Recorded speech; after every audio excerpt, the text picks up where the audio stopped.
प्यारे भाइयों एवं बहनों, मेरा अनुभव मेरा संदेश है। हम कितने भी सफल और आध्यात्मिक व्यक्ति क्यों ना हो, हम सभी जीवन में चुनौतियों और संघर्षों का सामना करते हैं, क्योंकि हम सभी नश्वर प्राणी हैं। इसलिए हम अपने कार्यों के लिए परीक्षण किए जाते हैं। हमने महान वैज्ञानिकों, सर्वश्रेष्ठ विचारकों के जीवन को पढ़ा होगा, प्रेरणादायक फिल्में देखी होंगी, लेकिन क्या हमने अपने जीवन में ईश्वर का अनुभव किया है?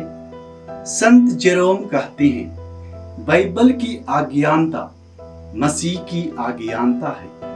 हमें रोज बाइबल पढ़ने की आवश्यकता है, क्योंकि जब हम बाइबल पढ़ते हैं तो यीशु के शब्दों से परिचित होते हैं, और जब हम यीशु के शब्दों से परिचित होते हैं तो हम यीशु से परिचित होते हैं, क्योंकि संत योहन कहते हैं, आदि में शब्द था, शब्द ईश्वर के साथ था और शब्द ईश्वर था।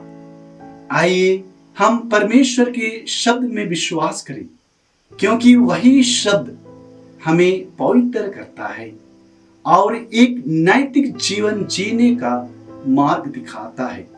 जब हम ईश्वर से प्यार करते हैं तो हम सभी सीमाओं को पार कर जाते हैं। हम जरूरतमंदों, गरीबों, बीमारों आदि तक पहुंचने के लिए आगे बढ़ते हैं। कलकत्ता की संत मदर टेरेसा ने एक बार कहा था, सेवा करने वाले हाथ प्रार्थना करने वाले होठों से अधिक पवित्र होते हैं। कृपा फाउंडेशन के संस्थापक फादर जो पेरेरा व्यक्ति की आंखों में देखते हुए कहते हैं, तुम मेरे लिए अनमोल हो, मुझे तुम्हारी जरूरत है। वह इन शब्दों को उनसे कहते हैं जिन्हें समाज में अस्वीकार या स्वीकार किया जाता है।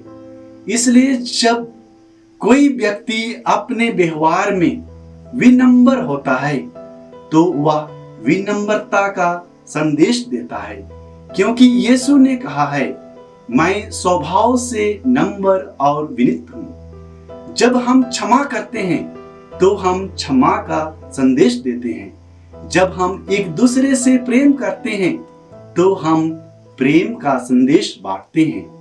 हम यिर्मयाह की पुस्तक में पढ़ते हैं, प्रभु ने यिर्मयाह से कहा, मैं आनंद काल से तुमको प्यार करता आ रहा हूं। और फिर से हम योहन अध्याय 13 पद संख्या 34 में पढ़ते हैं, यीशु कहते हैं, मैं तुम लोगों को एक नई आज्ञा देता हूं, तुम एक दूसरे को प्यार करो। जिस प्रकार मैंने तुम लोगों को प्यार किया, उसी प्रकार तुम एक दूसरे को प्यार करो। इसलिए आइए हम अपने विश्वास में दृढ़ बने रहें और चुनौतियों और संघर्षों के बीच ईश्वर की उपस्थिति का अनुभव करें। धन्यवाद।